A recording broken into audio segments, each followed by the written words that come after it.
We've been talking about recipes, mechanical processes, how-to methods for capturing ways of getting the computer to do something for us. Now we can ask the question, how do we actually get that recipe into a mechanical process inside of the computer? What kind of things will we need to have the computer do that work for us? Do that little Heron of Alexandria algorithm for computing square roots. We've actually got a couple of choices here. First one is we could build a machine specifically to compute square roots. Might sound odd, we probably don't need something quite that particular, but in fact, early computers were exactly this. They were instances of what were called fixed program computers. And a fixed program computer was something that did a specific calculation and was designed to do exactly that. In fact, you've seen a fixed program computer. A calculator is exactly that. It does a set of arithmetic computations. That's all it does. It could be more complicated. In fact, some of the early computers were. At Nassau and Berry in 1941 built a computer for solving systems of linear equations. And even despite the fact that the technology wasn't quite as sophisticated as it is today, it did quite well at doing that. During the war, Alan Turing, one of the most famous computer scientists, built what was called the bombe, which was used to decode Enigma codes during World War II. Again, a computer built specifically for that purpose, but solving a very complex task. The problem with a fixed program computer is that it does only that thing it was designed to do. What we'd really like is a computer that can do anything we tell it to do. And for that, we want a machine that can both store and manipulate sequences of instructions. And those are called stored program computers. And that's what almost every modern computer is. It's a stored program computer. All right, so what does that say? What does it mean? Well, the idea behind a stored program computer is that we can take a sequence of instructions. We're going to talk in a second about how we create them. But a sequence of instructions, think of it as a program that is going to capture the steps of our algorithm in order, and we're going to be able to input that sequence of instructions inside the computer. That sequence of instructions will be built from a predefined set of primitives. That goes back to what we talked about earlier. Most cases, those primitives will be very simple things. Simple arithmetic, simple logic, simple tests on both numbers and characters, and the ability to move data around inside of the machine. Very primitive operations. We're going to see how to use those in a clever way, but that sequence of instructions is what we're going to read into the computer and store there. Once we've done that, then inside the computer there will be a special program called an interpreter. And that program basically walks through those sequence of instructions in order, executing each one in turn. It's going to use the tests to change the flow of control through the sequence and to decide when to stop once we're done. But it's going to simply execute a very simple set of instructions. So the idea is we can read or load the instructions into the computer. We might be able to change them around, and then we can ask the computer to start at the beginning and walk through the sequence, executing some computation. Let's look at that in a bit more detail. So here's a simple architecture for a computer. It's got a memory. It's got what's called an ALU, or an arithmetic logic unit, which is going to do those primitive operations for us.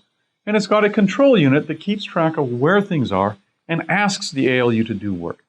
So when we read in some code, a program, it's basically going to create a set of instructions up here in the memory.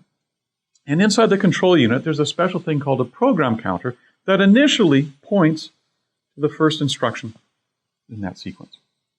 When we ask the program to run, when we ask the interpreter to execute the program, it starts by going to that instruction and executing it. And that instruction will typically be something that takes some value out of memory, runs it into the ALU, does some computation, and stores it back in memory. Having done that, the program counter increases by 1, which means it goes to the next instruction. And it executes that instruction, which again typically will be to take some values in memory, run them through the ALU, do a simple computation, and store them back here. And it simply keeps doing that, moving through the sequence of instructions one at a time, doing those very simple arithmetic and logic kinds of computations. Every once in a while, we'll get to an instruction that is a test. It's going to compare a number, see if it's greater than 0, for example, or compare a character. But it's going to do a simple test.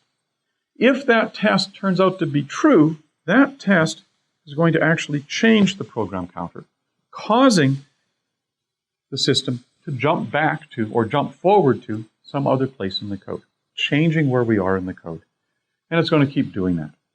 And it will do that until, in fact, it reaches a point where it says, I'm done, at which point it will output the result here. Those are the basic elements of a computer. A control unit here that has us follow through a sequence of instructions up here, causing data to flow through the ALU and back into memory, and occasionally using tests to jump around in the code. And we're going to see very shortly how to start building up programs to do exactly that. But that's what the computer does. Okay, that sounds neat. So what are the primitives? Essentially says if we can have a stored program computer, we need a set of primitives. We're going to need some way of controlling them, which we'll get to. But what are the primitives? Well, it turns out that that same guy, Alan Turing, showed that using just 6 primitives, it's possible to compute anything that's computable. That's amazing. 6 simple primitives are sufficient to compute anything that's computable. And in fact, we refer to that property as saying that any computer, any interpreter that has that property is what we call Turing complete, which, by the way, says anything you compute in one programming language, you can compute in any other programming language. Now, having only 6 primitives sounds cool, but it also sounds like, man, if I got to program everything by reducing it down to some really large sequence of primitive operations, this is going to be a serious pain in some parts of the anatomy. And it is. So fortunately, modern programming languages have a more convenient set of primitives. And in the next lecture sequence, we're going to start talking about what those are in Python, the language we're going to use. Not only do we have a more convenient set of primitives, but a key thing a programming language will have is some way of being able to abstract methods, that is, take a description, that sequence of code that we've written, and use it to create a new primitive, thereby adding to the set of primitives that the system can use. But nonetheless, as we've seen, just starting from 6 primitives, we can build up an entire array of computation, and anything computable in one language is going to be computable in any other programming language. And that's amazing.